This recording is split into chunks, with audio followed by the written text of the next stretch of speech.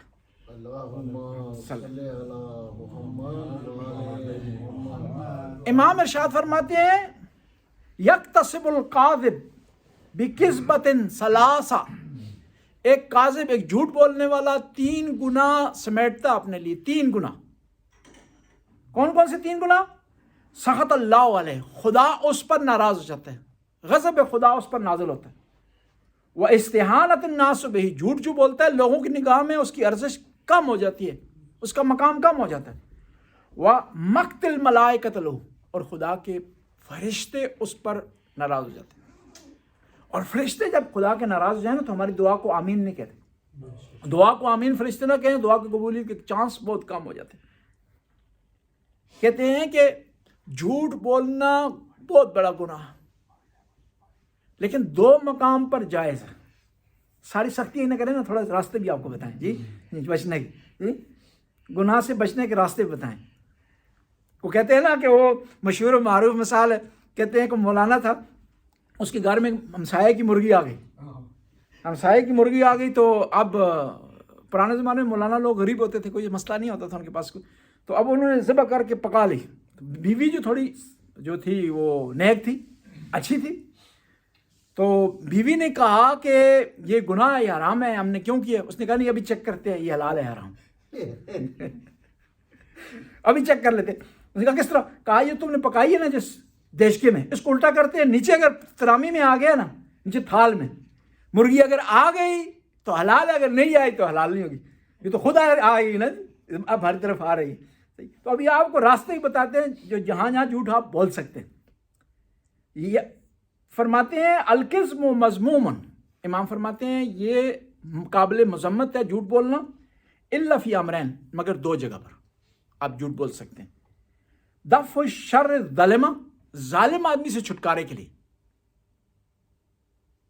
ظالم آدمی سے چھٹکارے کے لیے جھوٹ بولنا جو ہے وہ جائز ہے. وہ اصلاح ذات البین، 2 مسلمانوں کا آپس میں جھگڑا ہو گیا، لڑائی ہو گئی ہے، اب اگر آپ جھوٹ بولتے ہیں تو صلح ہو جائے گی، اگر سچ بولیں گے تو مزید لڑائی آگے بڑھے گی. حکم ہے کہ وہاں جھوٹ بول کے صلح کروا دیں. بس یہ 2 مورد ہیں کہ جہاں پر آپ جو ہے وہ جھوٹ بول سکتے ہیں. اصل میں اسلام کا مقصد یہ ہوتا ہے نا، چیزوں سے روکتا بھی اسلام اس لیے تاکہ معاشرے میں اصلاح ہو. سچ اس لیے کہا جاتا ہے سچ بولتے ہیں کیونکہ معاشرے میں اس میں آشتی آئے گی، آرام آئے گا، سکون آئے گا. اور اگر سچ بولنے سے فتنہ بڑھتا ہو تو پھر حکم تبدیل ہو جاتا ہے. اس طرح روزہ رکھنا واجب ہے لیکن مریض کے لیے واجب نہیں، بیمار کے لیے واجب نہیں. اس لیے حکم تبدیل ہو جاتا ہے کہ آپ نے حکم کو تبدیل کرنے کے لیے، ایک ظلم سے بچنے کے لیے، صلح کروانے کے لیے آپ جو ہے وہ جھوٹ بول سکتے. اور لیکن وہاں بھی کوشش کریں، پہلے مرحلے میں توریہ کریں، جھوٹ نہ بولیں. توریہ یا ایہام، کہ ایک لفظ کے 2 معنی، آپ اور معنی نیت کر رہے ہیں اور مخاطب کے لیے اور معنی سمجھا جا رہا ہے، تو یہ کہتے ہیں ایہام ہے. وہ ایک آدمی تھا نا، شیعہ مومن تھا، اس کو پکڑ لیا وہابیوں نے، کہا کہ تم بتاؤ ابوبکر عمر سے متعلق تمہارا کیا نظریہ ہے؟ تو اس نے کہا کہ وہ دونوں عادل تھے. عادل کا 2 معنی ہوتے ہیں عربی میں، ایک انصاف کرنے والا، ایک عدول کرنے والا، حق سے پھرنے والا. تو اب وہاں اس نے وہاں جان چھوڑا لی، وہ وہابی بھی خوش ہو گئی، یہ تو ابوبکر عمر کو مان گیا ہے، مسئلہ حل ہو گیا ہے، شیعہ ہو گیا ہے، اس کو دبایا ہم نے، یہ کیا، مسلمان ہو گئے بقول ان کے. وہ ادھر آیا شیعوں کی طرف، شیعوں نے کہا کیا کیا؟ کہا نہیں میری مراد تھی عادل سے، عادلان عن الحق، عدول کرنے والے سے. جیسا ہوتا ہے نا کہ ہم عدول کرتے ہیں ایک عبادت سے دوسری عبادت کی طرف، عدول کر جاتے ہیں، یعنی پھر جاتے ہیں، موڑ لیتے ہیں، رخ پھیر لیتے ہیں. اور اسی کے معنی میں جو ہوتا ہے ارتداد کے بھی 2 معنی ہوتے ہیں. ارتداد کو بھی مرتد اسی کہتے ہیں کہ وہ پھر گیا ہے. اور وہاں پر بھی یہ ہوتا ہے کہ یہ حدیث میں ہے کہ پیغمبر پاک کی وصال کے بعد سارے مسلمان مرتد ہو گئے تھے. تو یہ بڑا مشکل لفظ ہے، اہل سنت کے سامنے کہیں وہ تو تلوار نکال لیں گی آپ کے لیے جی. تو ہم وہاں فوراً کہتے ہیں کہ ہماری مراد یہ ارتداد عن الاسلام نہیں ہے، ارتداد عن اہل البیت ہے، کہ وہ لوگ مرتد ہو گئے تھے کیونکہ اہل بیت سے منہ پھیر لیا تھا انہوں نے. اور اس میں سچ ہے جی، اس میں تو سچ ہے، کوئی انکار کر نہیں سکتا. کہ دیکھیں کیا حسن اور حسین نہیں چاہتے تھے کہ اپنے نانا کے پاس دفن ہو؟ چاہتے تھے نا. کیوں دفن نہیں ہوئی جی؟ اتنا عظیم نانا ہو جی، کون نہیں چاہے گا؟ اور پھر نواز جنت کے جوانوں کے سردار ہوں، نہیں چاہیں گے اپنے نانا کے پاس دفن ہو؟ بی بی فاطمہ نہیں چاہتی تھی اپنے بابا کے پاس دفن ہو؟ دوسرا یہ ہے کہ 25 سال کی حکومت میں 3 خلفاء کی حکومت، وہ امیر المومنین جو ہر جنگ میں فرنٹ لائن پہ ہوا کرتے تھے، اور جب بھی مشکل آ جاتی تھی جنگ میں نا، جنگ سنگین ہو جاتی تھی، تو نبی کریم امام علی کو اتارتے تھے، یہ پھر جنگ کا پڑلا بدل جاتا تھا. تو کیا پیغمبر کے بعد جنگیں نہیں ہوئی ہیں؟ قادسیہ نہیں ہوئی ہے؟ ایران کی جنگ نہیں ہوئی ہے؟ کسی جنگ میں امام علی کیوں نہیں ہے؟ اگر بھیجنے والوں نے نہیں بھیجا تو پھر بھی سوال ہے، یا امام علی خود نہیں گئے پھر بھی سوال ہے. بس لوگ مرتد ہو گئے تھے جی پیغمبر کے پاس. صلوات پڑھیں پیغمبر صلی اللہ علیہ وسلم.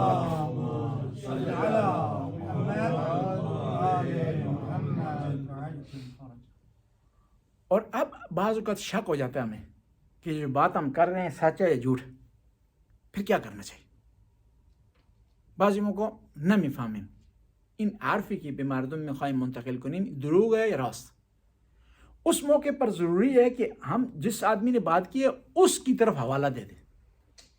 وَإِذَا حَدَثْتُمْ بِحَدِيثٍ فَاسْنَدُوا إِلَى الَّذِي حَدَثَكُمْ، کہ جب تم بات کرو تو اس آدمی کی طرف ریفرنس دے دو جس نے یہ بات کی ہے.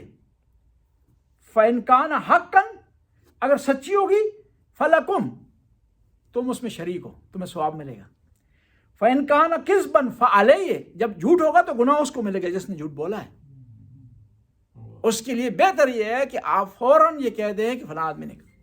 اس لیے جو رمضان کے مہینے میں 21 رمضان کی مجلس ہوتی ہے نا، اس میں جو سمجھدار علماء خطبہ ہوتے ہیں نا، مسائل پڑھتے ہوئے فوراً کہتے ہیں کہ فلاں خطیب نے یہ بات کی ہے مسائل میں، فلاں خطیب نے یہ بات کی ہے، شیخ اختر صاحب نے یہ بات کی ہے، فلاں ذاکر نے یہ بات کی ہے، کہ اگر سچ ہے جھوٹ ہو اس کے مسئلے معاملے ہو، میرا روزہ جو ہے وہ باطل نہ ہو.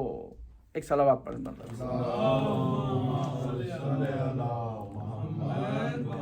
بسم اللہ. مناسبت سے متعلق بات چیت کرتے ہیں تو ان ایام کی جو مناسبت ہے وہ ان کا تذکرہ کریں گے اور اس کی تھوڑی تفصیل آپ کے خدمت پیش کریں گے. 15 شوال کو جو واقعات ہوئے ہیں تاریخ میں، ان میں سے 7 ہجری کو رد الشمس ہوا، امیر المومنین کا معجزہ اور نبی پاک کا معجزہ. 15 شوال کو 7 ہجری کو اس طرح ہوا کہ نبی کریم نے امام علی علیہ السلام کو کسی کام کے لیے بھیجا، اور ہمیشہ امام علی نبی کریم کے ساتھ اس طرح رہتے تھے جس طرح سائے کی طرح، ماسوائے جنگ تبوک کے کہیں بھی ساتھ نہیں چھوڑا امام علی نے. اور جنگ تبوک میں نہیں تھے تو ظالموں نے، منافقوں نے کوشش کی تھی کہ نبی کریم کو شہید کرنے کی. تاریخ میں لکھا، قرآن میں آیا وَحَمُّوا بِهَا لَمْ يَنَالُوا، کہ انہوں نے کوشش کی ایک فتنہ کرنے کی لیکن اس میں کامیاب نہیں ہوا. اور پھر پیغمبر کے پیارے صحابی تھے حذیفہ یمان، ان کو پیغمبر نے ان افراد کے نام بتائے تھے جنہوں نے حملہ کیا تھا پیغمبر پر گھاٹی میں جنگ تبوک پہ واپسی پر، کیونکہ امام علی موجود نہیں تھے. موقع سے فائدہ اٹھایا انہوں نے. یہ وہ کہا تھا نا ہندہ نے اپنے غلام کو کہ 3 آدمیوں سے کسی ایک کو شہید کر دو، محمد کو، علی کو یا حمزہ کو. تو اس حبشی نے کہا تھا کہ محمد کے قریب بھی نہیں جا سکتا، علی کسی کو چھوڑتا ہی نہیں، قریب جانے نہیں دیتا. اور کہا علی کو، کہا علی کی سمجھ نہیں آتی کہ پیچھے دیکھ رہا ہے آگے دیکھ رہا ہے، میں کچھ نہیں کر سکتا. کہا ہاں حمزہ کا کر سکتا ہوں، جب یہ حملہ کرتے ہیں شیر کی طرح تو پیچھے کی پرواہ نہیں ہوتی ہے.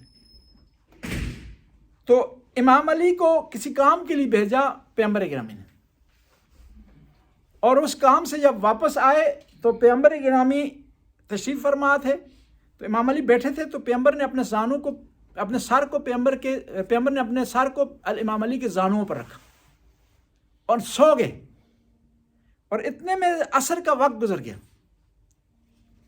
غروب ہو گیا۔ تو جب پیغمبر کو بیداری ہوئی تو پیغمبر نے پوچھا، ہے علی آپ نے عصر کی نماز پڑھی ہے؟ کہا نہیں، میں آپ کے حکم کے مطابق اطاعت میں تھا اس لیے میں نے نماز نہیں پڑھی۔ تو پیغمبر نے دعا کے لیے ہاتھ بلند کیے کہ خدایا علی تیرے اور تیرے رسول کی اطاعت میں تھا، تو خدایا اس کی نماز رہ گئی ہے، لہٰذا تو اس کے لیے سورج کو پلٹا دے۔ کہتے ہیں سورج پلٹا، امام علی نے نماز پڑھی اور سورج اپنی جگہ پر واپس چلا گیا۔ اللہم صلی اللہ۔ اور یہ واقعہ امام علی کے لیے دو دفعہ ہوا ہے، اور اس سے پہلے تاریخ میں 3 دفعہ ہوا۔ یوش بن نون ایک پیغمبر تھے، ان کے لیے ہوا ہے، حضرت داؤد کے لیے ہوا ہے، حضرت سلیمان کے لیے ہوا، سلیمان پیغمبر کے لیے۔ سلیمان پیغمبر ایک دفعہ اپنی فوجوں کا معائنہ کر رہے تھے، گھوڑوں کا معائنہ کر رہے تھے، نماز ان کی رہ گئی، تو اس وقت انہوں نے دعا کی، ان کے لیے پلٹا سورج۔ اب سوال یہ پیدا ہوتا ہے کہ یہ جو کہا جاتا ہے سورج کا پلٹنا، یہ تو آیا سائنس کے خلاف نہیں؟ نہیں، یہ عام محاوروں میں بعض چیزیں استعمال ہوتی ہیں، وہ مشہور ہو جاتی ہیں، اس لیے انہیں وہاں پر اسی طرح بیان کیا جاتا ہے جس طرح لوگ بیان کر رہے ہوتے ہیں۔ مثلا سورج کا پلٹنا یہاں پر جو ہے وہ اسی طرح ایک اور محاورہ ہے، عام زبان میں ہم استعمال کرتے ہیں، حالانکہ حقیقت اس کی نہیں ہے۔ سورج کہاں سے نکلتا ہے جی؟ کہاں سے نکلتا ہے؟ مشرق سے۔ غروب کہاں سے ہوتا ہے جی؟ سورج تو اپنی جگہ سے ہلتا ہی نہیں، کہاں سے آپ کہہ رہے ہیں مشرق سے نکلتا ہے، کہاں سے کہہ رہے ہیں مغرب سے نکلتا ہے؟ یہ سورج تو ایک ہی جگہ ٹھہرا رہتا ہے، وہ تو نکلتا ہے ہی نہیں ہے۔ لیکن ہمارے یہاں مشہور ہو گیا، عوام میں یہی چیز مشہور ہوتی ہے، لوگ اسی سے پہچانتے ہیں سورج کو۔ زمین گھومتی ہے، سورج نہ مشرق سے نکلتا ہے نہ مغرب میں غروب ہوتا ہے، صحیح؟ سورج خورشید نہ از مشرق طلوع میکنه نہ دا غرب غروب میکنه، چون اون ایستاده مستقل است، زمین گردش داره، صحیح بات، لیکن مشہور عوام میں اس طرح کے۔ تو یہاں پر بھی یہ کہا جاتا ہے کہ سورج کا پلٹنا امام علی کے لیے لوگوں کی، عوام کی زبان سے بیان کیا جاتا ہے تاکہ لوگ اس طرح اس کو بیان کریں۔ اور دوسرا، اس وقت میں اگر یہ کہا جاتا کہ یہاں زمین دوبارہ پلٹی ہے تو لوگ سمجھتے ہی نہ، لوگ نیا فتویٰ لگا دیتے، مذاق کرنا شروع کر دیتے۔ تو اس بنیاد پر جو ہے رد شمس سے کہا جاتا ہے۔ اور یہ 2 دفعہ امیر المومنین کے لیے ہوا، ایک دفعہ پیغمبر کے زمانے میں ہوا ہے، ایک دفعہ جنگ صفین سے واپسی پر ہوا، کہ جنگ صفین سے واپسی پر نہر فرات سے لشکر جو ہے گھوڑے جو ہے پاس کروا رہا تھا، کیونکہ گھوڑے جب پاس کروانے تو ٹائم نہیں ہوتا کہ وہاں رکیں یا وقفہ کریں، وہاں پر چاہتے تھے، لشکر یہ چاہتا تھا کہ گھوڑے اس طرف چلے جائیں تو اس کے بعد نماز پڑھی جائے۔